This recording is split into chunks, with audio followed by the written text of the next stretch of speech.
नमस्कार दोस्तों, मैं हूं आपका दोस्त संपत लोहार, एक और नए वीडियो के साथ, नई जानकारी के साथ। दोस्तों, यदि अभी तक आपने हमारे चैनल को सब्सक्राइब नहीं किया है तो आज ही हमारे चैनल को सब्सक्राइब करें और बेल आइकन दबाएं, ताकि आपके पास धर्म, आध्यात्म और संस्कृति की हमारे मोटिवेशनल लेक्चर, हास्य कविताएं और योग की जानकारी शीघ्रता से और सबसे पहले पहुंच सके। मित्रों, आज हम एक ऐसे विषय के बारे में आपको जानकारी देने वाले हैं जिसको अमल में लाकर हम अपने जीवन में अभूतपूर्व परिवर्तन महसूस कर सकते हैं। ऋषियों का यह ज्ञान है जिसको हमने विभिन्न स्रोतों से संकलित किया है, आज आपके बीच में साझा करने वाले हैं। दोस्तों, मनुष्य का जीवन सांसों पर टिका है। जब जन्म लेता है, सांसों के साथ शुरुआत होती है और जब देह छोड़ता है तो सांसों का अंत हो जाता है। इन सांसों को कैसे लिया जाए और इन क्या सांसों का हमारे जीवन के अभ्युदय में कोई विशेष योगदान है, आज हम वो जानकारी आपके बीच में साझा करने वाले हैं। जिस तरह से जीवन में ज्योतिष शास्त्र का महत्व है, यज्ञ का महत्व है, या शुभ मुहूर्त, शुभ पलों का मुहूर्त है, उसी तरह से हमारे जीवन में इन चलने वाली सांसों का या इन सांसों के साथ जो स्वर चलते हैं उनका हमारे जीवन में क्या महत्व है, वो आज आपके बीच में हम साझा करने वाले हैं। और इस जानकारी को अमल में लाकर आप भी अपने जीवन में परिवर्तन का अनुभव कर सकते हैं। आज वो इस मनुष्यों के ज्ञान को, ऋषियों के ज्ञान को आपके बीच में साझा करने वाले हैं, और उसका नाम है स्वर विद्या या स्वर विज्ञान। स्वर विज्ञान के क्या क्या चमत्कारिक फायदे हो सकते हैं वो आज आपको बताने वाले हैं। आज हम आपको ये बताने की कोशिश करेंगे कि आखिर स्वर क्या है, स्वर विज्ञान क्या है या स्वर विद्या क्या है, और इन स्वरों का हमारे जीवन में महत्व क्या है। स्वर कितने तरह के चलते हैं और इन स्वरों के दौरान कौन से काम करने चाहिए और कौन से काम नहीं करने चाहिए। किस तरह से इन स्वरों का उपयोग करके या इन स्वरों को साध करके हम जीवन में सफलता प्राप्त कर सकते हैं, या हम विपरीत परिस्थितियों को अपने अनुकूल बना सकते हैं। वो सारी जानकारी आज हम आपके बीच में साझा करने वाले हैं। इस वीडियो को आप आखिर तक देखें और उसके बाद में अपने जीवन में अमल लाने का प्रयास करें।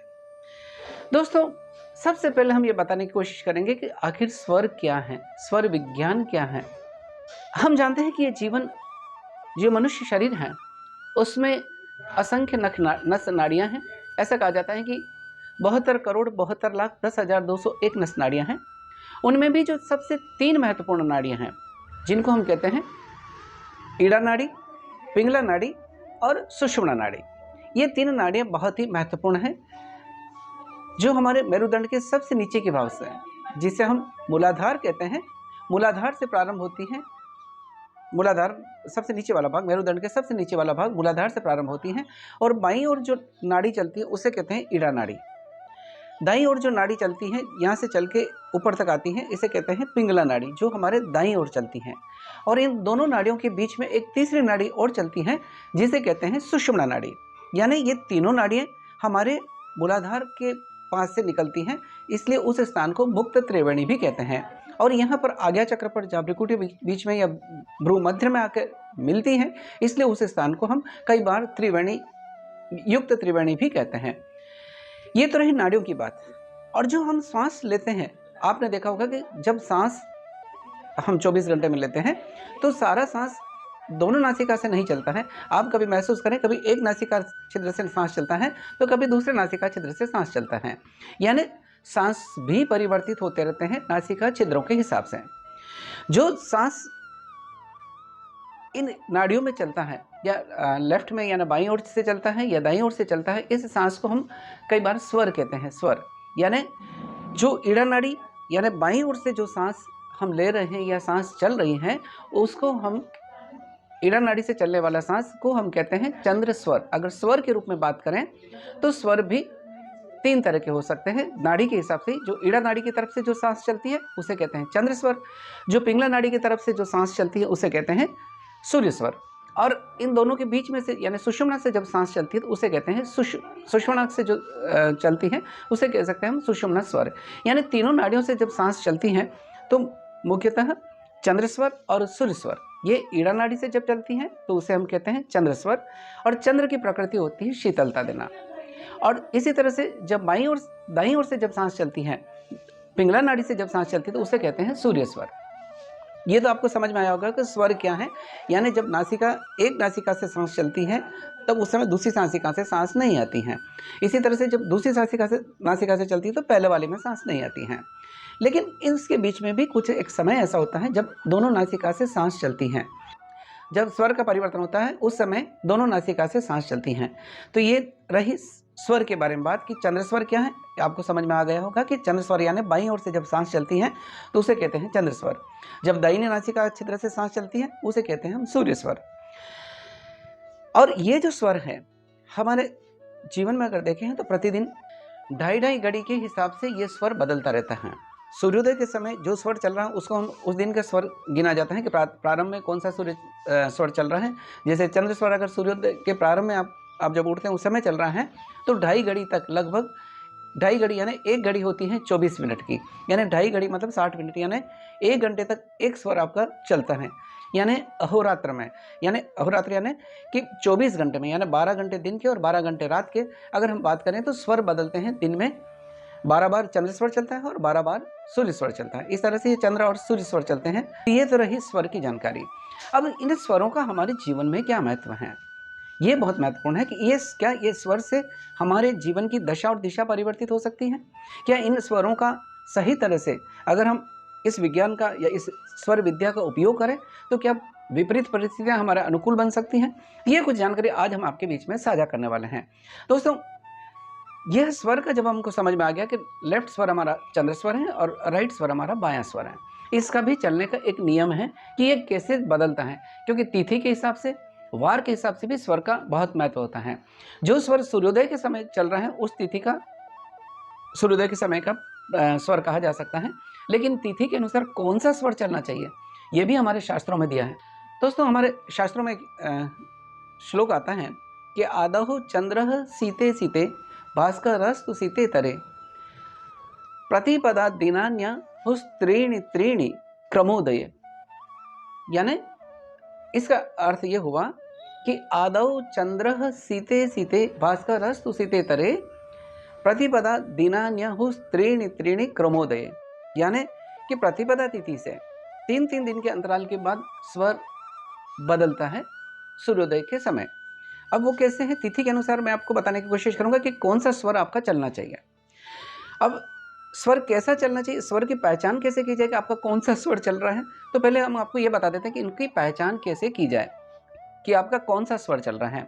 जैसे सांस मैंने बताया कि दोनों नासिका छिद्रों में से किसी एक में से निकलती रहती हैं 24 घंटे में और क्रमशः 2.5 घड़ी के अंतर से बदलती हैं।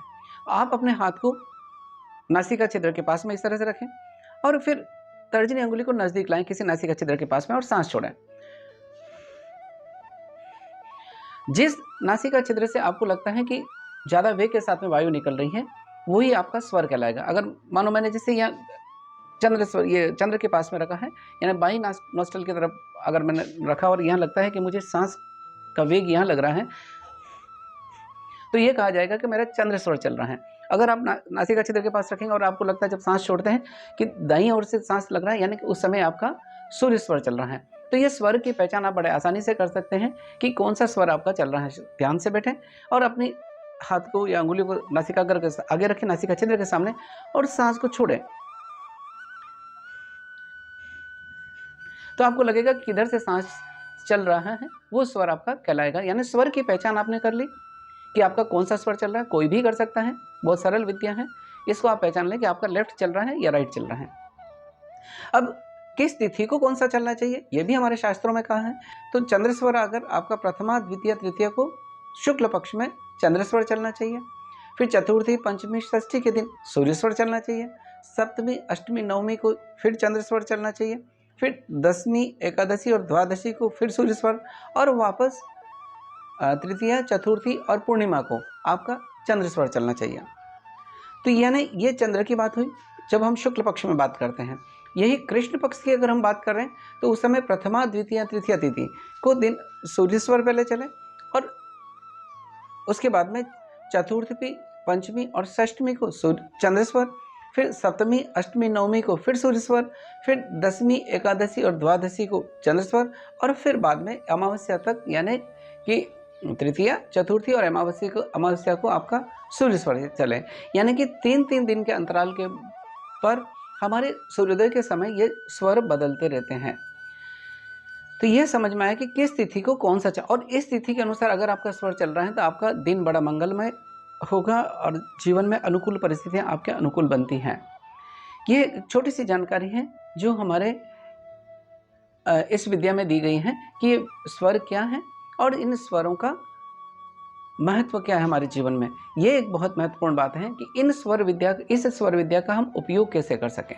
तो दोस्तों, अभी तक आपको यह समझ में आ गया होगा कि ये जो 3 नाड़ियाँ हैं, इन 3 नाड़ियों में चलने वाले सांस को, या जो ईड़ा और पिंगला नाड़ियों में जो स्वर चलता है उसे हम चंद्र या सूर्य स्वर कहते हैं। चंद्र नाड़ी या सूर्य नाड़ी या चंद्र स्वर या सूर्य स्वर, यानी कि स्वर क्या है वो हमको समझ में आया।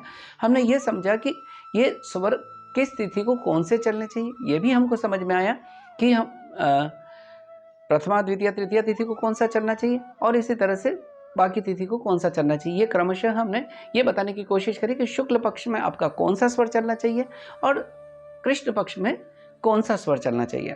ये स्वरों की एक छोटी सी जानकारी हुई। अब इन स्वरों का जीवन में महत्व क्या है, ये भी हम आपको बताने की कोशिश करें कि इन स्वरों के दौरान हमको क्या कार्य करने चाहिए। इस वीडियो में आज हम आपको ये बताने की कोशिश करें कि इस स्वर के समय क्या कार्य करना उचित रहता है।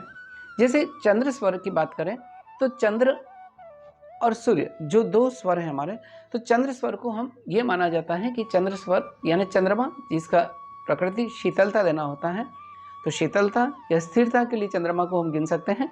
तो चंद्र स्वर जब चल रहा हो, यानी चंद्र स्वर जो हमारा चलता है और जब दाहिनी और नासिका से जब सांस चलती है उसे हमने सूर्य स्वर कहा। यानी राइट नोस्ट्रल से जब सांस चलेगी उसे सूर्य स्वर, और बाईं ओर से जब सांस चलेगी उसे कहते हैं चंद्र स्वर।